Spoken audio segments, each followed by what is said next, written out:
Okay, ನಾನು ನಿಮ್ಮ ದೂತ Sameer MD ಮಾತಾಡ್ತಾ ಇದ್ದೀನಿ. ಅಟ್ ಪ್ರೆಸೆಂಟ್ ನನ್ನ ಸಿಚುವೇಶನ್ ತುಂಬಾ ವರ್ಸ್ಟ್ ಆಗಿದೆ ಅಂತಾನೆ ಅನ್ಕೊಳ್ಳಿ. ಯಾಕಂತಂದ್ರೆ ನನ್ನ ಮೇಲೆ ಈಗ ಆಲ್ರೆಡಿ ಪೊಲೀಸ್ ನೋಟಿಸ್ ಬಂದಿದೆ. ಸುಮಾರು 10:45ಗೆ ಪೊಲೀಸ್ ಅವ್ರು ಬಂದು ನೋಟಿಸ್ ಕೊಟ್ಟು ಹೋಗಿದಾರ. ನನ್ಗೇನ್ ಭಯ ಇಲ್ಲ ಗುರು, ಕಾನೂನು ಪರವಾಗಿ ನನ್ಗೇನೆ ಈಗ ಜಸ್ಟ್ ಒಂದು ಫ್ಯೂ ಅವರ್ಸ್ ಬ್ಯಾಕ್ ಬಂದು ಕೊಟ್ಟು ಹೋಗಿದಾರ. ಅಂಡ್ ನನ್ಗೇನ್ ಭಯ ಇಲ್ಲ, ನನ್ನ ಹತ್ರ ಎಲ್ಲಾ ಸಾಕ್ಷಿ ಇದೆ. ನಾನು ಏನ್ ವಿಡಿಯೋ ಮಾಡಿದೀನಿ, ಯಾವ್ಯಾವ ಕೇಸ್ ಬಗ್ಗೆ ಎಲ್ಲ ಮಾತಾಡಿದೀನಿ, ಪ್ರತಿಯೊಂದಕ್ಕೂ ನನ್ನ ಹತ್ರ ಸಾಕ್ಷಿ ಇದೆ. ನಾನು ವಿಡಿಯೋದಲ್ಲಂತವನ್ನು ಅಷ್ಟು ಕ್ಲಿಯರ್ ಆಗಿ ತೋರ್ಸಕ್ಕಾಗಿಲ್ಲ, ಬಟ್ ಕಾನೂನು ಮುಂದೆ ನಾನು ಪ್ರತಿಯೊಂದನ್ನ ಇಡ್ಲಿಕ್ಕೆ ರೆಡಿ ಆಗಿದ್ದೀನಿ. ನನಗೆ ಕಾನೂನು ಮೇಲೆ ತುಂಬಾ ಗೌರವ ಇದೆ, ತೊಂದರೆ ಇಲ್ಲ ಅದ್ರ ಬಗ್ಗೆ. ಅಂಡ್ ತೊಂದರೆ ಎಲ್ಲ ಆಗ್ತಿದೆ ಅಂತಂದ್ರೆ, ಈಗ ನಾನು ಬೀಯಿಂಗ್ ಎ ಮುಸ್ಲಿಂ ಗಾಯ್ ಈ ಒಂದು ವಿಷಯದ ಬಗ್ಗೆ ಮಾತಾಡಿದ್ರೆ ತಪ್ಪಾಗ್ಬಿಡಿದೆ ಅನ್ನೋ ರೀತಿ ಆ ತರ ಪೋರ್ಟ್ರೇಟ್ ಮಾಡ್ತಿದ್ದಾರೆ. ನೀನು ಹಿಂದೂ ದೇವಸ್ಥಾನನ ಅವಮಾನ ಮಾಡ್ಬಿಟ್ಟೆ, ಈ ಹಿಂದೂ ಹುಡುಗಿ ಬಗ್ಗೆ ನಿಂಗೆ ಆಗ್ಬೇಕು, ನಿಮ್ ಸಮಾಜದ ನೀನ್ ನೋಡ್ಕೋ. ಗುರು, ಹಿಂದೂ ಮುಸ್ಲಿಂ ಅನ್ನೋದು ಬಿಡು, ಈಗ ನ್ಯಾಯದ ಬಗ್ಗೆ ಮಾತಾಡೋಣ. ಹಿಂದೂ ಹುಡುಗಿ ಆಗಿದ್ರೇನೋ ಮುಸ್ಲಿಂ ಹುಡುಗಿ ಆಗಿದ್ರೇನೋ ಅನ್ಯಾಯ ಆಗಿದೆ ತಾನೆ. ಅನ್ಯಾಯದ ವಿರುದ್ಧ ಧ್ವನಿ ಎತ್ತದೆ ಧರ್ಮ. ಅಂಡ್ ಅದನ್ನೇ ನಾನು ಪಾಲಿಸ್ತಾ ಬಂದಿರೋದು. ಅಂಡ್ ಏನದು ಟ್ರೋಲ್ ಪೇಜಸ್ ಅಲ್ಲೆಲ್ಲ ನೀವು ಹಾಕೊಂಡಿದಿರಲ್ಲ, ಇವ್ನ್ ಹಿಂದೂ ವಿರೋಧಿ ಮುಸ್ಲಿಂ ಬರೀ ಹಿಂದೂ ಅಗೇನ್ಸ್ಟೇ ಮಾಡ್ತಿರ್ತಾನೆ ವಿಡಿಯೋಸ್ ಅದಿದ ಅಂತ. ಅವ್ರಿಗೆಲ್ಲ ಒಂದೇ ಮಾತು ಹೇಳ್ತೀನಿ, ಸಮೀರ್ MD ಅಂತ ನನ್ನ ಇನ್ನೊಂದು ಚಾನಲ್ ಇದೆ, ಅರೌಂಡ್ 270K ಸಬ್ಸ್ಕ್ರೈಬರ್ಸ್ ಇದಾರೆ. ಅಲ್ಲಿ ನಾಟ್ ಸೋ ನಾರ್ಮಲ್ ಅಂತ ಹೇಳ್ಬಿಟ್ಟು ನಾನು ಒಂದು ಸೀರೀಸ್ ಸ್ಟಾರ್ಟ್ ಮಾಡಿದ್ದೆ. ಅದರಲ್ಲಿ ಫಸ್ಟ್ ವಿಡಿಯೋ ನಾನು ಹೋಗಿ ಮಾಡಿದ್ದೆ ತುಮಕೂರಲ್ಲಿರುವಂತಹ ಸಿದ್ದೇಶ್ವರ ಸ್ವಾಮಿ ಬೆಟ್ಟದ ಬನ್ನಿ. ಅಲ್ಲಿ ಹೋಗಿ ಸಿದ್ದೇಶ್ವರ ಸ್ವಾಮಿ ಮುಂದೆ ಕೈ ಜೋಡಿಸಿದ್ದು ಈ ಒಂದು ಮುಸ್ಲಿಂ ಹುಡುಗಾನೆ. ಅದಾದ್ಮೇಲೆ ತುಮಕೂರಲ್ಲಿರುವಂತಹ ಸಿದ್ದರ ಬೆಟ್ಟಕ್ಕೆ ಹೋಗಿ ಅಲ್ಲಿರುವಂತಹ ಸಿದ್ದೇಶ್ವರ ಸ್ವಾಮಿ ಮುಂದೆ ಕೈ ಜೋಡಿಸಿ ಪ್ರಾರ್ಥನೆ ಮಾಡಿದ್ದು ಈ ನಿಮ್ಮ ಮುಸ್ಲಿಂ ಹುಡುಗಾನೆ. ಅಶ್ವತ್ಥಾಮ ಬಗ್ಗೆ, ಮಹಾಭಾರತದ ಕಥೆಗಳ ಬಗ್ಗೆ ವಿಡಿಯೋ ಮಾಡಿದ್ದು ಈ ಒಂದು ಮುಸ್ಲಿಂ ಹುಡುಗಾನೆ. ಬಾರ್ಬರಿಕು ಅಶ್ವತ್ಥಾಮದಲ್ಲಿದ್ದಂತಹ ಇನ್ಫೇಮಸ್ ಕ್ಯಾರೆಕ್ಟರ್ ಅವ್ರ ಬಗ್ಗೆನೂ ನಮ್ ಕನ್ನಡಿಗರಿಗೆ ತಿಳಿಸ್ಕೊಟ್ಟಿದ್ದು ಈ ಒಂದು ಮುಸ್ಲಿಂ ಹುಡುಗಾನೆ. ಸೊ ಇಲ್ಲಿ ಜಾತಿ ಧರ್ಮ ಅನ್ನೋದು ಬೇಡ, ಆಯ್ತಾ? ಅಶ್ವತ್ಥಾಮ ಬಗ್ಗೆ ಓದಿದ್ರೆ ಸರ್ ಎಲ್ಲ ಅಲ್ಲಿ ವಿಡಿಯೋ ನೋಡಿ ಸರ್. ನಾನು ಇಂತ ಡೀಟೇಲ್ ಬಿಟ್ಟಿಲ್ಲ ಅಂತ ಏನಿಲ್ಲ ಸರ್, ಎಲ್ಲದನ್ನೂ ಮಹಾಭಾರತದ ಕುರುಕ್ಷೇತ್ರ ಯುದ್ಧದಲ್ಲಿ ಕೌರವರ ಪರವಾಗಿ ಹೋರಾಡಿದವರು ದ್ರೋಣಾಚಾರ್ಯನ ಮಗ. ಸೊ ನೋಡಿ, ನಾನು ಹಿಂದೂ ವಿರೋಧಿ ಅಂತೂ ಖಂಡಿತ ಅಲ್ಲ. ಹಿಂದೂ ವಿರೋಧಿ ಆಗಿದ್ರೆ ಒಂದು ಹಿಂದೂ ಹುಡುಗಿ ಜೊತೆ ಆಗಿರುವಂತಹ ಅನ್ಯಾಯದ ಬಗ್ಗೆ ನಾನ್ ಯಾಕೆ ಗುರು ಧ್ವನಿ ಎತ್ತುತ್ತೇನೆ? ನ್ಯಾಯದ ಬಗ್ಗೆ ಮಾತಾಡೋಣ ಅಷ್ಟೇ, ಅದೇ ನಮ್ ಧರ್ಮ. ಅಂಡ್ ಕೇಸ್ ಡೀಟೇಲ್ಸ್ ಎಲ್ಲ ಈಗ ಗಿರೀಶ್ ಸರ್ ನಿಮ್ಗೆ ಹೇಳ್ತಾರೆ, ನನ್ನ ಮೇಲೆ ಏನ್ ಕೇಸ್ ಆಗಿದೆ ಅದ್ರ ಬಗ್ಗೆ ಏನು ಅಂತ ಗಿರೀಶ್ ಸರ್ ನಿಮ್ಗೆ ಅಪ್ಡೇಟ್ ಕೊಡ್ತಾರೆ. ಬಟ್ ಅದಕ್ಕೂ ಮುಂಚೆ I really want to thank you team ತಿಪ್ಪುರೊಡ್ಡಿ. ಯಾಕಂತಂದ್ರೆ ನಾನು ಅಟ್ ಒನ್ ಪಾಯಿಂಟ್ ನಾನು ಕಂಪ್ಲೀಟ್ ಬ್ರೇಕ್ ಆಗ್ಬಿಟ್ಟಿದ್ದೆ. ಲೈಕ್ ಏನ್ ಗುರು, ನನ್ ತಪ್ಪು ಮಾಡ್ಬಿಟ್ಟು ನನ್ ನಿಜ ಕಣ್ಣೀರ್ ಬರೋದೊಂದು ಬಾಕಿ ಇತ್ತು. ಅಂತ ಟೈಮಲ್ಲಿ ತಿಮ್ಮರೊಡ್ಡಿ ಆಗಿರ್ಲಿ ಅಥವಾ ಸೌಜನ್ಯ ಪರ ಹೋರಾಟಗಾರರು, ಸೌಜನ್ಯ ಶಕ್ತಿ, ಇವರೆಲ್ಲರೂ ನನಗೆ ಸಪೋರ್ಟ್ ಕೊಟ್ಟು ಇವಾಗ ತುಂಬಾ ಧೈರ್ಯ ಕೊಟ್ಟಿದ್ದಾರೆ. ಇದ್ರ ಬಗ್ಗೆ ಧ್ವನಿ ಎತ್ತಲಿಕ್ಕೆ ನಂಗೆ ತುಂಬಾ ಸಪೋರ್ಟ್ ಮಾಡಿದ್ದಾರೆ. ಸೊ ಇವರೆಲ್ರಿಗೂ ನಾನು ಚಿರಋಣಿ ಆಗಿರ್ತೇನೆ. ಅಂಡ್ ಯಾ ಸರ್, ಕೇಸ್ ಬಗ್ಗೆ ಹೇಳ್ಕೊಡಿ ಸರ್. ಅಲ್ಲ, ನಿಮ್ಗೆ ಏನಾದ್ರು ಅರೆಸ್ಟ್ ಮಾಡಕ್ ಬಂದಿರ ಪೊಲೀಸರು? ಬಂದಿದ್ರಲ್ಲ ಸರ್, ನೀವೇ ಇದ್ರಲ್ಲ ಸರ್ ಮುಂದೆ. ಸೀದಾ ಎಂತ ಕೋಇನ್ಸಿಡೆನ್ಸ್ ನೋಡಿ, ಗಿರೀಶ್ ಸರ್ ನಮ್ ಮನೆಗ್ ಬಂದ್ರು. ನಾನು ಹೇಳ್ದೆ, ಸರ್ ನನ್ ಕೈಲಿ ಆಗ್ತಿಲ್ಲ, ನನ್ಗೆ ಹೆವಿ ಥ್ರೆಡ್ ಕಾಲ್ಸ್ ಬರ್ತಿದಾವೆ, ನೀವು ಪ್ಲೀಸ್ ಬನ್ನಿ ನಮ್ಮ ಮನೆಗೆ ಅಂತ ಹೇಳ್ಬಿಟ್ಟು ಅವ್ರಿಗೆ ಲೊಕೇಶನ್ ಕಳಿಸಿ ಇವ್ರು ಬಂದ್ರು ಅಂತ ನೀರ್ ಕುಡಿತಾ ಒಂದ್ 10 minutes ಮಾತಾಡ್ತಾ ಕೂತಿದೀವಿ. ಅಷ್ಟರಲ್ಲೇ ಡೋರ್ ಓಪನ್ ಮಾಡಿದ್ದೆ, ಬ್ಯಾಂಗ್ ಅಂತ ಪೊಲೀಸ್ ಅವ್ರ ಮನೆ ಒಳಗಡೆ ಎಂಟ್ರಿ. ಏನು ಅಂದ್ರೆ ಏನು ಹೇಳ್ತಾನೆ ಇಲ್ಲ, ಎದಕ್ ಬಂದ್ರು ಏನಂತ ಹೇಳ್ತಾನೆ ಇಲ್ಲ. ಆಮೇಲೆ ಗಿರೀಶ್ ಸರ್ ಅವ್ರ ಜೊತೆ ಎಲ್ಲ ಮಾತಾಡಿದ್ರು. ಲೀಗಲ್ ಆಗಿ ಅವ್ರೇನ್ ಮಾತಾಡಿದಾರೆ ಅಂತ ಅವರೇ ಹೇಳ್ತಾರೆ, ಕೇಳಿ. ಇವತ್ತು ಏನಾಗ್ತಾ ಇದೆ, ಸಮೀರ್ ಮಾತಾಡ್ಬೇಕಾದ್ರೆ ಯಾರದೇ ಒಬ್ರು ಹೆಸರು ತಗೊಂಡು ಮಾತಾಡ್ಲಿಲ್ಲ. ಮಾತಾಡಿದ್ದೆಲ್ಲವನ್ನು ಕೂಡ ಆಧಾರ ಇಟ್ಕೊಂಡೇನೆ ಸಮೀರು ಮಾತಾಡಿದ್ದು. ಅದು ಯಾರ ಬಗ್ಗೆ? ಯಾರೋ ದೇವರ ಬಗ್ಗೆ ಮಾತಾಡಿದ್ನ, ಅಥವಾ ಮಸೀದಿಯ ಬಗ್ಗೆ ವಿವಾದ ಹುಟ್ಟಾಕಿ, ದೇವಸ್ಥಾನದ ಬಗ್ಗೆ ವಿವಾದ ಹುಟ್ಟಾಕಿ ಮಾತಾಡಿದ್ನ? ಇಲ್ಲ. ಸೌಜನ್ಯ ಅನ್ನೋದು ನಮ್ಮ ಎಲ್ಲರ ಮನೆ ಮಗಳವಳು. ಯಾವ ರೀತಿ ನಿರ್ಭಯ ಮತ್ತು ಈ ಅತ್ಯಾಚಾರದ ಪ್ರಕರಣದಲ್ಲಿ ಒಳಗಾಗ್ತಾರೆ, ಅವ್ರೆಲ್ಲರೂ ಕೂಡ ನಾವು ನಮ್ಮ ಮಗಳಂತ ತಿಳ್ಕೊಳ್ತೇವೆ. ಆದರೆ ಯಾರು ಹಿಂದೂ ಮುಸ್ಲಿಂ ಅಂತ ಹೇಳಿ ವಿನಾಕಾರಣ ಒಂದು ಹುಟ್ಟು ಹಾಕ್ತಾ ಇದಾರಲ್ಲ, ಅವರಿಗೆ ಅವ್ರು ಮಾಡಿನೇ ಇಲ್ಲ ಅಂತ ಹೇಳಿದ್ರೆ ಇದೆಲ್ಲ ಯಾಕೆ ಮಾಡ್ಬೇಕು? ಆ ನಂತರ ಸಂತೋಷರಾವ್ ಎಷ್ಟು ದೊಡ್ಡವನೇನು? ಸಮಾಜದಲ್ಲಿ ಕಲಾ ಹುಟ್ಟು ಒಂದ್ ವೇಳೆ ಸಂತೋಷರಾವ್ ಅಂತ ಹೇಳ್ತಾರೆ, ಸಂತೋಷರಾವ್ನೇ ಮಾಡಿದ್ರೆ ಸಮಾಜದಲ್ಲಿ ಅವನು ಅಷ್ಟೊಂದು ದೊಡ್ಡ ಇದನ್ನೇನೋ ಪೂರ್ತಿಯಾಗಿ ಒಂದಿಷ್ಟು ಜನ ಕರೆಸಿ ಏನೇನೋ ಮಾಡಿಸಿ ಟ್ರೋಲ್ ಮಾಡಿಸುವಂತ ದೊಡ್ಡವನ. ಇದನ್ನ ಜನರು ಅರ್ಥ ಮಾಡ್ಕೋಬೇಕು. ನಾನು ಪ್ರತಿಯೊಬ್ಬ ಜನಸಾಮಾನ್ಯರಿಗೂ ವಿನಂತಿ ಮಾಡ್ಕೊಳ್ತಾ ಇದ್ದೇನೆ, ಸೌಜನ್ಯಳನ್ನ ನಿಮ್ಮ ಮನೆ ಮಗಳಂತ ತಿಳ್ಕೊಳ್ಳಿ. ನಾವು ಅದೇ ರೀತಿ ತಿಳ್ಕೊಂಡಿತ್ತು. ಆನಂತರ ನಮ್ಮ ಅಕ್ಕನೋ ತಂಗಿನೋ ಏನಾದ್ರೂ ನೀವು ತಿಳ್ಕೊಳ್ಳಿ. ಸೌಜನ್ಯಳಂತೆ ಅನೇಕ ಹೆಣ್ಮಕ್ಳು ಅಲ್ಲಿ ಜೀವ ತೆತ್ತಿದ್ದಾರೆ, ಅತ್ಯಾಚಾರದಿಂದ ಕೊಲೆ ಆಗಿದ್ದಾರೆ. ಆನಂತರ ಇವತ್ತಿಗೂ ಕೂಡ ನಮ್ಮ ದೇಶದಲ್ಲಿ ಪ್ರತಿ 27 ನಿಮಿಷಕ್ಕೆ ಒಂದು ಅತ್ಯಾಚಾರ ಆಗ್ತಾ ಇದೆ.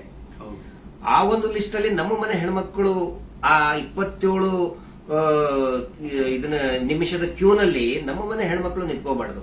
ಒಂದು ಟೀಸಿಂಗ್ ಆಗಿ ಮೊನ್ನೆ ಮುಂಬೈಯಲ್ಲಿ ಒಂದು ಹೆಣ್ಮಗಳು ತಪ್ಪಿಸ್ಕೊಳ್ಳೋದಕ್ಕೆ ಹೋಗಿ ಸತ್ತಿದ್ದಾಳೆ ಪಾಪ, ಆಕ್ಸಿಡೆಂಟ್ ಆಗಿ, ಮುಂಬೈ ರೋಡ್ ಆಕ್ಸಿಡೆಂಟ್ ಆಗಿ. ಟೀಸಿಂಗ್ ನಮ್ಗೆ ಏನ್ ಅನ್ಸುತ್ತೆ, ಅವ್ರು ಎಲ್ಲರೂ ಕೂಡ ಏನೋ ನಮ್ಗೆ ನಮ್ಮ ಮನೆಯ ಮಕ್ಕಳವರು, ನಮ್ಮ ಏನೋ ನಮ್ಗೆ, ಯಾಕಂದ್ರೆ ಎಲ್ಲ ಹೆಣ್ಮಕ್ಳ ಜೊತೆಗೆ ನಾವು ಬೆಳೆದವರು. ಸಮೀರ್ ಅವ್ರಿಗೆ ಇಲ್ಲಿ ಮಧ್ಯಾಹ್ನ ಅವ್ರಿಗೆ, ಸಮೀರ್ ಇದಕ್ಕಿಂತ ಮುಂಚೆ ಏನಾದ್ರು ಗೊತ್ತಾನ? ಇನ್ನೊಂದು ವಿಷಯ ನಾನು ಕ್ಲಾರಿಫೈ ಮಾಡ್ಬಿಡ್ತೀನಿ. ಎಲ್ರು ಏನ್ ಅನ್ಕೊಂಡ್ಬಿಟ್ಟಿದ್ದಾರೆ ಅಂತಂದ್ರೆ ಇವ್ರೆ ನನಗೆ ಹೇಳಿ ವಿಡಿಯೋ ಮಾಡ್ಸಿದಾರೆ ಅಂತ. ದೇವ್ರಾಣೆಗೆ ಹೇಳ್ತೀನಿ, ಸರ್ ಸುಮ್ಮನೆ ಸರ್, ಅಲ್ಲಾ ಮೇಲೆ ಆಣೆ ಮಾಡ್ಬಿಟ್ಟು ಹೇಳ್ತಿದ್ದೀನಿ, ರಂಜಾನ್ ಟೈಮಲ್ಲಿ ಹೇಳ್ತಿದ್ದೀನಿ. ಇವ್ರಿಗಾಗ್ಲಿ ನನ್ಗಾಗ್ಲಿ ಯಾವುದೇ ತರ ಲಿಂಕ್ ಇರ್ಲಿಲ್ಲ ಗುರು. ಸೌಜನ್ಯ ವಿಡಿಯೋ ಮಾಡೋದಕ್ಕಿಂತ ಮುಂಚೆ ಇವ್ರಿಗೂ ನನ್ಗೂ ಯಾವುದೇ ತರ ಲಿಂಕ್ ಇರ್ಲಿಲ್ಲ. ಸೌಜನ್ಯ ವಿಡಿಯೋ ಯಾವಾಗ 1 ಮಿಲಿಯನ್ ಕ್ರಾಸ್ ಮಾಡ್ತೋ ನನ್ನ ಕೈ ಕಾಲ್ ನಡಗಕ್ ಸ್ಟಾರ್ಟ್ ಆಗ್ಬಿಡ್ತು. ಯಾಕಂತಂದ್ರೆ ಡೆತ್ ಕಾಲ್ಸ್ ಬರ್ತಾನೆ ಇದಾವೆ. ನನ್ ಮನೆ ಅಡ್ರೆಸ್ ಲೀಕ್ ಮಾಡ್ಬಿಟ್ರು, ನನ್ ಪರ್ಸನಲ್ ಡೀಟೇಲ್ಸ್ ಲೀಕ್ ಮಾಡ್ಬಿಟ್ರು. ನನ್ಗೆ ಯಾವ ನನ್ ಮನೆಗ್ ಬಂದು ಅಟ್ಯಾಕ್ ಮಾಡ್ಬಿಡ್ತಾನೋ ಗೊತ್ತಿಲ್ಲ. ಎಲ್ಲಿ ಹೋಗೋಣ ಅಂತ ಗೊತ್ತಾಗ್ತಾ ಇಲ್ಲ. ಪೊಲೀಸ್ ಅವ್ರ ಕಡೆ ಹೋದ್ರೆ ಪ್ರೊಟೆಕ್ಷನ್ ಸಿಗುತ್ತಾ ಇಲ್ಲ, ಗ್ಯಾರಂಟಿ ಇಲ್ಲ. ಏನ್ ಮಾಡ್ಬೇಕಂತ ಅರ್ಥ ಆಗಿಲ್ಲ. ಆಗ ನಾನ್ ರೀಚ್ ಔಟ್ ಮಾಡಿದ್ದೆ ಟೀಮ್ ತಿಮ್ರೋಟಿ ಅವ್ರಿಗೆ. ಸರ್ ನನ್ಗೆ ಈ ತರ ಆಗ್ತಿದೆ, ಪ್ಲೀಸ್ ನಿಮ್ ಕಡೆಯಿಂದ ಸಪೋರ್ಟ್ ಬೇಕು, ನಂಗೆ ಸಪೋರ್ಟ್ ಮಾಡಿ ಅಂತ ಕೇಳಿದ ತಕ್ಷಣ ಇಮ್ಮಿಡಿಯೇಟ್ಲಿ ಅವ್ರು ನನ್ನ ನಂಬರ್ನ ತಗೊಂಡು ನನಗೆ ಕಾಲ್ ಮಾಡಿ ನಿಮ್ ಜೊತೆಗೆ ನಾವ್ ಇದೀವಿ ಅಂತ ಧೈರ್ಯ ಕೊಟ್ರು. ಅಂಡ್ ಅರೌಂಡ್ ನನ್ ಮೇಲೆ ಪೊಲೀಸ್ ನೋಟಿಸ್ ಆಗಿದ್ರು ಸ್ಟಿಲ್ ಇವರೇ ನನ್ಗೊಬ್ಬ ಅಡ್ವೊಕೇಟ್ ನ ಹುಡುಕಿ ನಾವು ನಿಮ್ ಜೊತೆಗಿದೀವಿ, ನೀವ್ ತಲೆನೇ ಕೆಡ್ಸ್ಕೋಬೇಡಿ ಅಂತ. ಈಗ ನೋಡಿ ಅರೌಂಡ್ ಮಿಡ್ ನೈಟ್ 1 ಆಗ್ತಿದೆ, ಅಡ್ವೊಕೇಟ್ ಅವ್ರ ಆಫೀಸಲ್ಲಿ ಕೂತಿದೀವಿ. ಸೊ ಯಾ ಸಾಹಸ ಪಟ್ರು ನನ್ನ ಅರೆಸ್ಟ್ ಮಾಡ್ಲಿಕ್ಕೆ. ಅಲ್ಲ, ಸಮೀರ್ ಮಾತಾಡಿದ್ದು ನೂರಾರು ಜನ ಸೌಜನ್ಯ ಹೋರಾಟಗಾರರು ಏನ್ ಕೇಳ್ತಾ ಇದ್ದಾರೆ ಮತ್ತು ಜನಸಾಮಾನ್ಯರು ಹೋರಾಟದ ಜೊತೆಗೆ ಗುರುತಿಸಿಕೊಳ್ಳದೇನೆ ಅನೇಕ ಜನಸಾಮಾನ್ಯರಿಗೆ ಒಂದು ಹಂಬಲ ಇದೆ, ನ್ಯಾಯದ ಹಂಬಲ. ಅದೇ ಮಾತನ್ನೇ ಸಮೀರ್ ಮಾತಾಡಿದ್ದು. ಅವ್ರನ್ನ ಅರೆಸ್ಟ್ ಮಾಡೋದಕ್ಕೆ ಬಳ್ಳಾರಿಯಿಂದ ಬಂದಿದ್ದಾರೆ ಇವತ್ತು. ಅರೆಸ್ಟ್ ಮಾಡ್ಕೊಂಡು ಹೋಗ್ತೀವಿ ಅಂತ ಹೇಳಿ. ಆದ್ರೆ ನಾವು ಕನ್ವಿನ್ಸ್ ಮಾಡಿದ್ವಿ ಬಳ್ಳಾರಿಯ SP ಅವರಿಗೆ ಮತ್ತು ಬಳ್ಳಾರಿಯ ಕೌಲ್ ಬಜಾರ್ ಠಾಣಾಧಿಕಾರಿಗಳಿಗೆ, ಆನಂತರ ಬೆಂಗಳೂರು ಗ್ರಾಮಾಂತರ SP ಸಾಹೇಬರಿಗೆ ಮತ್ತು ಇಲ್ಲಿಯಂತ ಸ್ಥಳೀಯ ಪೊಲೀಸ್ ಅಧಿಕಾರಿಗಳಿಗೆ, ಬೆಂಗಳೂರು ಶಹರದ ಯಾವುದು ಅವಲಹಳ್ಳಿಯ ಅಧಿಕಾರಿಗಳಿಗೆ ನಾವು ಕನ್ವಿನ್ಸ್ ಮಾಡಿ ಹೇಳಿದ್ವಿ. ಆಮೇಲೆ ಅವರು ಕನ್ವಿನ್ಸ್ ಆಗಿದ್ದಾರೆ. ಹಿಂಗಾಗಿ ನಾವು ಅವರಿಗೆ ಧನ್ಯವಾದಗಳನ್ನು ಕೂಡ ಹೇಳ್ತೇವೆ. ಯಾಕಂದ್ರೆ ನಾವು ಕರೆಕ್ಟ್ ಆಗಿ ಎಕ್ಸ್ಪ್ಲೇನ್ ಮಾಡಿದೀವಿ. ಯಾವ ಕಾರಣಕ್ಕೂ ಕೂಡ ನಾವು ತನಿಖೆಯಿಂದ ತಪ್ಪಿಸ್ಕೊಳ್ಳುವಂತ ಮಾತೇ ಇಲ್ಲ. ಯಾಕಂದ್ರೆ ಇಲ್ಲಿ ಯಾರು ಕಳ್ಳದ್ ಮಾಡಿಲ್ಲ, ಸುಳ್ತನ ಹೇಳಿಲ್ಲ, ಅತ್ಯಾಚಾರ ಮಾಡಿದವರಲ್ಲ. ಅತ್ಯಾಚಾರ ಮಾಡಿದವರೇ ದೊಡ್ಡದಾಗಿ ರಾಜ್ಯಸಭಾ ಮೆಂಬರು ಅದು ಇದು ಅಂತ ಹೇಳ್ಕೊಂಡು ದೊಡ್ಡದಾಗಿ ಕಿಸಿತಾ ಇದ್ದಾರೆ, ಅಲ್ಲಿ ಕಿಸಿತಾರೆ. ಅದರ ವಿರುದ್ಧ ಮಾತಾಡದಂತವ್ರು ನಾವು ಯಾವ ಕಾರಣಕ್ಕೂ ಹೆದರುವಂತ ಅವಶ್ಯಕತೆ ಇಲ್ಲ. ಇದೇ ಮಾತನ್ನು ಹೇಳಿದೇವೆ ಸರ್, ಸಮೀರ್ ಖಂಡಿತ ಬರ್ತಾನೆ, ಎಲ್ಲಾ ರೀತಿಯಂತರೂ ಕೂಡ ಸಹಕಾರ ಕೊಡ್ತೀವಿ ಅಂತ ಹೇಳಿದ್ದಕ್ಕೆ ಕನ್ವಿನ್ಸ್ ಆಗಿದ್ದಾರೆ. ನಮ್ಮ ಉದ್ದೇಶ ಏನಂದ್ರೆ ಇದರಿಂದ ಇವರು ಮಾಡ್ತಾ ಇದಾರಲ್ಲ, ಏನು ಹಿಂದೂ ಮುಸ್ಲಿಂ ಅಂತ ಮಾಡ್ತಾ ಇದಾರಲ್ಲ, ಈ ನಮ್ಮ ರಾಜ್ಯದಲ್ಲಿ ಕಲಹ ಆಗಬಾರ್ದು. ಅತ್ಯಾಚಾರ ಪ್ರಕರಣದ ಹೋರಾಟ, ಸೌಜನ್ಯ ಹೋರಾಟ, ಎಲ್ಲಾ ಧರ್ಮಗಳನ್ನು ನಾವು ಸೇರಿಸ್ತಾ ಇದೀವಿ. ಎಲ್ಲಾ ಜಾತಿ ಪಂಥಗಳನ್ನ ಮತಗಳನ್ನ ಸೇರಿಸುವಂತ ಕೆಲಸ ನಾವು ಮಾಡ್ತಾ ಇದೀವಿ. ಆದ್ರೆ ಇವರು ಡಿವೈಡ್ ಮಾಡ್ತಾ ಇದ್ದಾರೆ. ಯಾಕಂತ ಹೇಳಿದ್ರೆ ನೋಡಿ, ಸಮೀರ್ ಈ ಹೆಸರನ್ನೇ ಹೇಳಿಲ್ಲ. ಹಾಗಿದ್ರೆ ಎಷ್ಟೋ ಜನಕ್ಕೆ ಸಮೀರ್ ಡೌಟ್ ಇತ್ತು, ಯಾರು ಮಾಡಿದ್ದಾರೆ, ಇವ್ರು ಹೌದೋ ಅಲ್ಲೋ. ಈ ಧರ್ಮೋದ್ಯಮಿಗಳು ಕುಟುಂಬ, ದೊಡ್ಡ ಪ್ರಭಾವಿಗಳ ಕುಟುಂಬ, ಅವ್ರ ಬಗ್ಗೆ ಗೌರವ ಇತ್ತು. ಇವತ್ತು ಯಾವಾಗ ನಿಮ್ಮ ವಿರುದ್ಧ ಇಡೀ ಪೂರ್ತಿಯಾಗಿ ಇವರು ಕೆಟ್ಟದಾಗಿ ಕೆಲವು ಜನ ಟ್ರೋಲ್ ಮಾಡಕ್ ಸ್ಟಾರ್ಟ್ ಮಾಡಿದ್ರು, ಎಲ್ಲರಿಗೂ ಕನ್ಫರ್ಮ್ ಆಯ್ತು ಇವರೇ ಮಾಡಿದ್ದು, ನಾವೇ ಮಾಡಿದೀವಿ ಅಂತ ಅವರೇ ಬಟ್ಟೆ ಬಿಚ್ಕೊಳ್ತಾ ಇದ್ದಾರೆ. ನಾವು ಸೌಜನ್ಯ ಬೆತ್ತಲೆ ಮಾಡ್ತಾಳ ಅಂತ ಹೇಳಿದ್ರೆ ಇವರೇ ಬೆತ್ತಲೆಯಾಗಿ ಹೋಗ್ತಾ ಇದ್ದಾರೆ.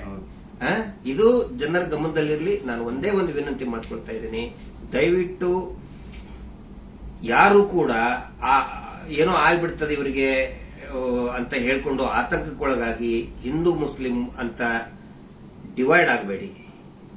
ಆನಂತರ ಗಲಭೆ ಸೃಷ್ಟಿಯಾಗೋದು, ಇದರಿಂದ ಶಾಂತಿ ಹಾಳಾಗೋದು ಖಂಡಿತ ಬೇಡ. ದಯವಿಟ್ಟು ಈ ರಾಜ್ಯದ ಒಂದು ಶಾಂತಿಯನ್ನ ಕಾಪಾಡಿ. ಎಲ್ಲಾ ಧರ್ಮದಲ್ಲಿಯೂ ಯಾವ ಧರ್ಮದಲ್ಲಿನೂ ಹೇಳಿಲ್ರಿ ಅತ್ಯಾಚಾರ ಮಾಡಿದವನಿಗೆ ಬೆಂಬಲಿಸಿ ಅಂತ ಯಾವ ಧರ್ಮದಲ್ಲಿಯೂ ಹೇಳಿಲ್ಲ, ಯಾವ ದೇವರು ಕೂಡ ಹೇಳಿಲ್ಲ. ಆನಂತರ ಇವರು ದೇವಸ್ಥಾನದ ಬಗ್ಗೆ ಮಾತಾಡಿದ್ದು ದಟ್ ಇಸ್ ದ ಫ್ಯಾಕ್ಟ್. ಅದು ದೇವಸ್ಥಾನದ್ದು ಜೈನ್ ಟೆಂಪಲ್ ಬಗ್ಗೆ ಅಂತ ಏನ್ ಹೇಳ್ತಾರಲ್ಲ, ದಟ್ ಇಸ್ ದ ಫ್ಯಾಕ್ಟ್. ಅದನ್ನ ಸಮೀರ್ ಹೇಳ್ತಾ ಇಲ್ಲ, ಅಥವಾ ನಾವು ಹೇಳ್ತಾ ಇಲ್ಲ, ಮಹೇಶ್ ಶೆಟ್ಟಿ ತಿಮ್ಮರುಡಿ ಅವರು ಬರ್ಕೊಟ್ಟಿದ್ದು ಹೇಳ್ತಾ ಇಲ್ಲ. ಸುಪ್ರೀಂ ಕೋರ್ಟ್ ನಲ್ಲಿ ಇದೇ ಕುಟುಂಬದವರು, ಇದೇ ವೀರೇಂದ್ರ ಜೈನ್ ಕುಟುಂಬದವರು ಸುಪ್ರೀಂ ಕೋರ್ಟ್ ನಲ್ಲಿ ಬರೆದು ಕೊಟ್ಟಿದ್ದಾರೆ, ಅಫಿಡವಿಟ್ ಮೂಲಕ ಬರೆದು ಕೊಟ್ಟಿದ್ದಾರೆ, ಅದು ಹಿಂದೂ ದೇವಸ್ಥಾನ ಅಲ್ಲ ಅಂತ. ಅದಕ್ಕೂ ಕೂಡ ಯಾರ್ದು ಇದನ್ನಲ್ಲ. ಆದ್ರೆ ಇವರು ಯಾವಾಗ ಅತ್ಯಾಚಾರ ಪ್ರಕರಣಗಳನ್ನ ನಾವು ಪ್ರಶ್ನೆ ಮಾಡಕ್ ಪ್ರಾರಂಭ ಮಾಡಿದೀವಿ, ಅವಾಗ ಹಿಂದೂ ದೇವಸ್ಥಾನಕ್ಕೆ ಅಪಮಾನ ಮಾಡ್ತಾ ಇದಾರಲ್ಲ, ಅದು ನಮ್ಗೆ ಬೇಜಾರಾಗೋದು, ಅದು ನಮಗೆ ಬೇಜಾರಾಗ್ತಾ ಇದೆ. ಆ ಒಂದು ಮಂಜುನಾಥ ಸ್ವಾಮಿಯ ದೇವಸ್ಥಾನವನ್ನೇ ಪೂರ್ತಿ ಇದು ದೇವಸ್ಥಾನನೇ ಅಲ್ಲ ಅಂತ ಸುಪ್ರೀಂ ಕೋರ್ಟ್ ನಲ್ಲಿ ಬರೆದಿದ್ದಾರೆ. ಅದಕ್ಕೆ ಸಮೀರ್ ನೀವು ತಲೆ ಕೆಡಿಸ್ಕೋಬೇಡಿ. ಏನೇನು ನೀವು ಮಾತಾಡಿದಿರಿ ಪ್ರತಿಯೊಂದಕ್ಕೂ ಕೂಡ ದಾಖಲೆ ಇದೆ. ಯಾವುದು ಕೂಡ ಊಹಾಪೋಹ ಮಾಡ್ಕೊಂಡಂತದ್ದಲ್ಲ.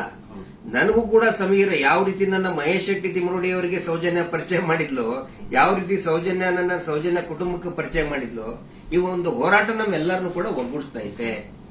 ಎಲ್ಲಾ ಧರ್ಮಗಳನ್ನು ಕೂಡ ಒಂದು ಮಾಡ್ತಾ ಇದೆ, ಎಲ್ಲಾ ಧರ್ಮದ ಜನಸಾಮಾನ್ಯರನ್ನ ಒಂದು ಮಾಡ್ತಾ ಇದೆ. ಬಹಳ ಖುಷಿಯಾಗಿದ್ದು ನನಗೆ. ಇಡೀ ರಾಜ್ಯದ ಜನ ಬಹುಶಃ ಈ ಒಂದು ಏನಂತಾರೆ ಅದಕ್ಕೆ ಸುನಾಮಿ ರೀತಿ ಒಳಗಡೆ. And especially very thanks to all troll pages. ನಮ್ಮನ್ನ ಕೆಟ್ಟದಾಗ ಟ್ರೋಲ್ ಮಾಡೋರು ಒಂದು 5% ಇರ್ಬೋದಷ್ಟೇ, ಆದ್ರೆ 95% ಎಲ್ಲಾ ಇನ್ಸ್ಟಾಗ್ರಾಮ್ ಅಲ್ಲಿ ಇರುವಂತಹ ಟ್ರೋಲ್ ಪೇಜಸ್ ನಮ್ ಸಪೋರ್ಟ್ ಇದ್ದಾರೆ. ಅವರಿಂದನೇ ಈ ಒಂದು ಕೇಸ್ ಇಷ್ಟೊಂದು ಮುಂದೆ ಜನರ ಮುಂದೆ ಬರ್ತಾ ಇರೋದು. So hats off to you ಎಲ್ಲಾ ಟ್ರೋಲ್ ಪೇಜಸ್ ಅವ್ರಿಗೂ ನನ್ನ ಕಡೆಯಿಂದ ಒಂದು ದೊಡ್ಡ ನಮಸ್ಕಾರ ಅನ್ಕೊಂಬಿಡಿ. ನಿಮ್ಮಿಂದಾನೇ ಈ ಒಂದು ಕೇಸ್ಗೆ ಇಷ್ಟೊಂದು ಪಬ್ಲಿಕ್ ಅಟೆನ್ಷನ್ ಸಿಕ್ಕಿರೋದು. Thank you so much. And ಎಲ್ಲಾ ಕನ್ನಡ ಈ ಕಮ್ಯುನಿಟಿನ ಯೂಟ್ಯೂಬರ್ಸ್ ಯಾರೆಲ್ಲ ಇದ್ರ ಬಗ್ಗೆ ವಿಡಿಯೋಸ್ ಮಾಡಿದ್ರೆ, ಯಾರೆಲ್ಲ ನನ್ನ ಪರವಾಗಿ ವಿಡಿಯೋಸ್ ಮಾಡಿದ್ರೆ, ನಾನು ಎಲ್ಲರೂ ವಿಡಿಯೋಸ್ ನ ನೋಡಿದೀನಿ. ತುಂಬಾ ಖುಷಿ ಆಯ್ತು. ಎಲ್ಲರೂ ಇದೇ ತರ ಸಪೋರ್ಟ್ ಮಾಡಿ ಅಂಡ್ ಎಲ್ರು ನಮ್ ಜೊತೆಗಿರಿ.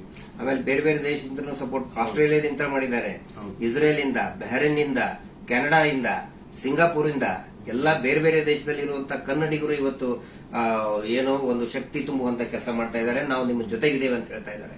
ಅಂದ್ರೆ ಅವ್ರೇನು ಬೇರೆ ಬೇರೆ ಕಂಟ್ರಿಯಿಂದ ನನಗೆ ಫಂಡ್ಸ್ ಕೊಡೋದು ಅಂತದಲ್ಲ ಸ್ವಾಮಿ. ಅವ್ರ ಮಾತಲ್ಲಿ ನನಗೆ ಧೈರ್ಯ ಕೊಟ್ಟಿರೋದು ನಿಮ್ ಜೊತೆ ನಾವಿದೀವಿ, ನೀವ್ ಮಾತಾಡಿ ಅಂತ. ಡೀಲಿಂಗ್ ಏನಾರ ಆಯ್ತಲ್ಲ ನಮ್ದು ಡೀಲಿಂಗ್ ಅಂತ ಹೇಳ್ತಾ ಇದ್ದಾರೆ. ಅಲ್ಲ, ಅವರೇ ದುಡ್ಡು ಹಿಡ್ಕೊಂಡು ಅಡ್ಡಾಡ್ತಾ ಇದ್ದಾರೆ ನಮ್ಮಿಂದ.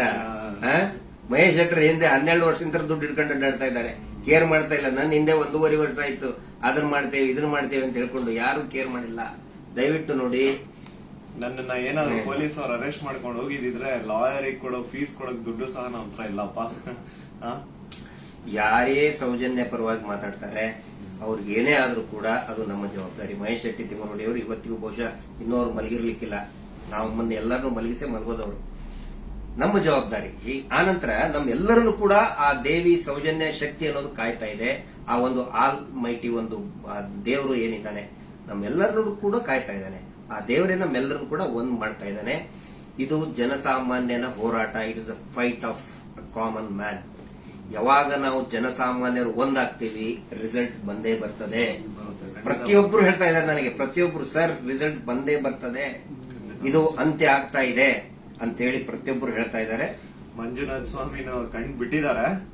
ರಿಯಲ್ ಆರೋಪಿ ಯಾರು ಅಂತ ಅವ್ರು ಹೊರ ಹಾಕ್ತಾರೆ. ಅವರೇ ಎಲ್ಲ ತಂದು ಇಡ್ತಾರೆ ಮುಂದೆ. ಸ್ವಲ್ಪ ತಾಳ್ಮೆ ಇರ್ಬೇಕಷ್ಟೇ.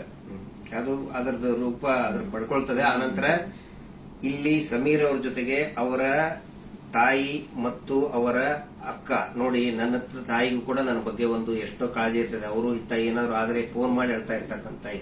ನಾನು ಇವತ್ತು ಅವ್ರ ಮನೆಗೆ ಹೋಗಿ ನೋಡಿದ್ದು, ಪಾಪ ಅವರ ಅಕ್ಕ ಎಷ್ಟು ಭಯಾನಕ ಒಂದು ಇದರಲ್ಲಿ ಇದಾರೆ ಅಂತ ಹೇಳಿದ್ರೆ ಅವ್ರ ತಾಯಿ ಅಳ್ತಾ ಇದ್ದಾರೆ. ನನ್ನ ಮಗ ಏನ್ ತಪ್ಪು ಮಾಡಿದ ಸರ್, ಒಂದು ಮಗುಗೆ ನ್ಯಾಯ ಕೇಳಿದ ನನ್ನ ಮಗ, ಹಿಂಗಾಗಿ ನಮ್ಮನ್ನ ಏನೇನೋ ಕೆಟ್ಟದಾಗಿ ಬೈತಾ ಇದ್ದಾರೆ, ಏನ್ ತಪ್ಪು ಮಾಡಿದ ಅಂತ ಒಬ್ಬ ತಾಯಿ ಕೇಳ್ತಾ ಇದ್ದಾಳೆ. ಅದಕ್ಕೆ ನಾನು ಅವ್ರಿಗೆ ಎಕ್ಸಾಂಪಲ್, ನನ್ನ ಪೊಲೀಸರು ಆ 24 ವರ್ಷದ ಹಿಂದೆ ಅರೆಸ್ಟ್ ಮಾಡಿಕೊಂಡು ನನ್ನ ಮನೆಗೆ ಬಂದಾಗಿಂದು ಉದಾಹರಣೆ ಕೊಟ್ಟೆ. ಅವಾಗ ಸಾವಿರಾರು ಲಕ್ಷಾಂತರ ಜನ ನಮ್ಮ ಬೆಂಬಲಕ್ಕೆ ನಿಂತ್ಕೊಂಡ್ರು. ಯಾವಾಗ ಜನಸಾಮಾನ್ಯರು ಬೆಂಬಲಕ್ಕೆ ನಿಂತ್ಕೊಳ್ತಾರೆ ನಾವು ಹೆದರುವಂತ ಅವಶ್ಯಕತೆನೇ ಇಲ್ಲ. ಸಾವು ಯಾವಾಗಾದ್ರೂ ಬರ್ತದ್ರಿ, ಯಾವಾಗಾದ್ರೂ ಬರ್ತದೆ. ನಾವು ಇರುವಾಗ 4 ಜನ ಮೆಚ್ಚುವಂತ ಕೆಲಸ ಮಾಡಬೇಕು, ನ್ಯಾಯದ ಪರವಾಗಿರಬೇಕು. ಅದೇ ಈ ಹೋರಾಟ. ಹಿಂಗಾಗಿ ದಯವಿಟ್ಟು ಒಂದೇ ಒಂದು ಹೇಳೋದು, ಶಾಂತಿಯನ್ನ ಕದಡಬೇಡಿ, ಡಿವೈಡ್ ಆಗಬೇಡಿ, ಇಬ್ಬಾಗ ಆಗಬೇಡಿ, ತುಂಡು ತುಂಡಾಗಬೇಡಿ. ಇವರಿಂದ ಇಡೀ ರಾಜ್ಯನೇ ತುಂಡು ತುಂಡಾಗ್ತಾ ಇದೆ. ಇವ್ರು ಮಾಡುವಂತ ಮೀಟರ್ ಬಡ್ಡಿ ದಂಧೆಯಿಂದ ಇಡೀ ಊರೇ ತುಂಡು ತುಂಡಾಗ್ತಾ ಇದೆ. ಗಂಡ ಹೆಂಡತಿ ನಡುವೆ ಜಗಳ, ಅಕ್ಕ ತಂಗಿ ನಡುವೆ ಜಗಳ, ನೆರೆಹೊರೆಯವ್ರ ನಡುವೆ ಜಗಳ, ಒಂದು ಓಣಿಂತ್ರ ಇನ್ನೊಂದು ಓಣಿಗೆ ಜಗಳ, ಒಂದು ಜಾತಿಯಿಂದ ಇನ್ನೊಂದು ಜಾತಿಗೆ ಜಗಳ ಹಚ್ಚಿ, ಈಗ ಹಿಂದೂ ಮುಸಲ್ಮಾನ್ ಜಗಳ ಹಚ್ಚಿ ಇವರು ಈಗ ಸೇಫ್ ಆಗಕ್ ನೋಡ್ತಾ ಇದ್ದಾರೆ. ಅದು ಆಗಲ್ಲ. ಇವತ್ತೇನು ನಾವು ಒಂದೇ ಒಂದು ಹೇಳೋದು, ಏನೇ ಕೇಸ್ ಆದ್ರೂ ಕೂಡ ಆ ಇವನ ಮೇಲೆ ಯಾರು Anil Kumar, Anil black and white Anil, ಅವನ ಮೇಲೆ ಮತ್ತು ಸೀನಪ್ಪನ ಮೇಲೆ FIR ಆಗಿ ಅರೆಸ್ಟ್ ಮಾಡುವಂತ ಕೇಸ್ ಅದು. ಇನ್ನೂ ಮಟ್ಟ ಅರೆಸ್ಟ್ ಮಾಡಿಲ್ಲ. ಸಮೀರ್ನ ಅರೆಸ್ಟೇ ಮಾಡಬಾರ್ದು ಆ ಪ್ರಕರಣದಲ್ಲಿ. ಸುಪ್ರೀಂ ಕೋರ್ಟ್ ನ ಡೈರೆಕ್ಷನ್ ಇದೆ, ವಿದಿನ್ 7 years ಅರೆಸ್ಟ್ ಮಾಡಬಾರ್ದು ಅಂತೇಳಿ. ಆದ್ರೂ ಕೂಡ ಇವರು ಬಳ್ಳಾರಿ ಹತ್ರ ಬಂದಿದ್ದಾರೆ. ಬಟ್ ಫೈನಲಿ ಎಸ್, ಪೊಲೀಸ್ ಆಫೀಸರ್ಸ್ಗಳು, ಹಿರಿಯ ಅಧಿಕಾರಿಗಳು ಒಪ್ಪಿದ್ದಾರೆ. ಸೊ ನಾವು ಸಹಕಾರವನ್ನು ಕೊಡ್ತೀವಿ. ಆದ್ರೆ ಸುಮೋಟೋ ಮಾಡ್ಕೊಂಡ್ರಲ್ಲ, ಈ ಸುಗ್ರೀವಾಜ್ಞೆಯಲ್ಲಿ ಮೀಟರ್ ಬಡ್ಡಿ ದಂಧೆ ಯಾರು ಮಾಡ್ತಾರೆ, ಸೋಮೋಟೋ ಮಾಡ್ಕೊಳ್ಳಿ, ಸ್ವಯಂ ಪ್ರೇರಿತವಾಗಿ ದಾಖಲೆ ಮಾಡ್ಕೊಳ್ಳಿ ಅಂತ ಹೇಳಿ ಸುಗ್ರೀವಾಜ್ಞೆ ಆದ್ರೂ ಇವತ್ತಿನವರೆಗೂ ಕೂಡ ಒಂದೇ ಒಂದು ಸೋಮೋಟೋ ಕೇಸ್ ಮಾಡ್ಕೊಂಡಿಲ್ಲ. ಪಾಪ ಸಮೀರನ ಮೇಲೆ ಸೋಮೋಟೋ ಕೇಸ್ ಮಾಡ್ಕೊಂಡಿದ್ದಾರೆ. ಇದು ನಮಗೆ ಬೇಜಾರಾಗ್ತದೆ. ಈ ಎಲ್ಲಾ ವಿಷಯಗಳನ್ನ ನಾವು ಜನರ ಮುಂದೆ ಇಡ್ತಾ ಇದ್ದೀವಿ. ಸಮೀರ್ ಪೊಲೀಸ್ ಸ್ಟೇಷನ್ಗೆ ಎನ್ಕ್ವೈರಿಗೆ ಹೋಗ್ತಾರೆ, ಆ ವಿಚಾರಣೆಗೆ ಹೋಗ್ತಾರೆ. ಆದ್ರೆ ನಾನ್ ಹೇಳ್ತಾ ಇರೋದು, ಈ ಶೀನಪ್ಪ, ಅನಿಲ್ ಕುಮಾರ್ ಮತ್ತು ಈ ಕೊಲೆಗಡಕರು ಕೂಡ ಅರೆಸ್ಟ್ ಆಗಲೇಬೇಕು. ಧರ್ಮೋದ್ಯಮಿಗಳು, ಅವರ ತಮ್ಮ, ಅವರ ತಮ್ಮನ ಮಕ್ಕಳು, ಅತ್ಯಾಚಾರಿಗಳು ಅರೆಸ್ಟ್ ಆಗಲೇಬೇಕು. ಅದಾಗಲಿಲ್ಲ ಅಂತ ಹೇಳಿದ್ರೆ ಈ ದೇಶದ ಸಂವಿಧಾನನೇ ಇಲ್ಲ, ಈ ದೇಶದಲ್ಲಿ ನ್ಯಾಯಾಂಗ ವ್ಯವಸ್ಥೆನೇ ಇಲ್ಲ ಅನ್ನೋ ಒಂದು ಮಾತನ್ನ ಪ್ರತಿಯೊಬ್ಬ ಜನಸಾಮಾನ್ಯರು ಕೂಡ ಕೇಳಬೇಕಾಗ್ತದೆ. ದಯವಿಟ್ಟು ಕೊನೆಯದಾಗಿ ರಾತ್ರಿ ಎಷ್ಟು 1:10 ಆಯಿತು. ಇದನ್ನ ಟ್ರಾನ್ಸ್ಪರೆಂಟ್ ಆಗಿ ನಾವು ಜನರ ಮುಂದೆ ನಾವು ಇಡಬೇಕಾಗುತ್ತೆ. ಸಮೀರ್ ಅವರ ತಾಯಿಗೆ, ಅವರ ಕುಟುಂಬದವರಿಗೆ, ಅವರ ಅಕ್ಕನಿಗೆ ಮತ್ತು ಇಡೀ ಅವರ ಎಂಟೈರ್ ಫ್ಯಾಮಿಲಿಗೆ ತಮ್ಮೆಲ್ಲರ ಒಂದು ಸಹಕಾರ ಇರಲಿ. ಸೌಜನ್ಯ ಹೋರಾಟಕ್ಕೂ ಕೂಡ ಇದೇ ರೀತಿಯಾದಂತಹ ತಮ್ಮ ಜನಸಾಮಾನ್ಯರ ಒಂದು ಬೆಂಬಲ ಇರಲಿ ಅಂತ ಹೇಳಿ ಇವತ್ತಿನ ಲೈವ್ ಅನ್ನ ಮುಕ್ತಾಯ ಮಾಡ್ತಾ ಇದ್ದೀವಿ. Justice for Soujanya. Thank you.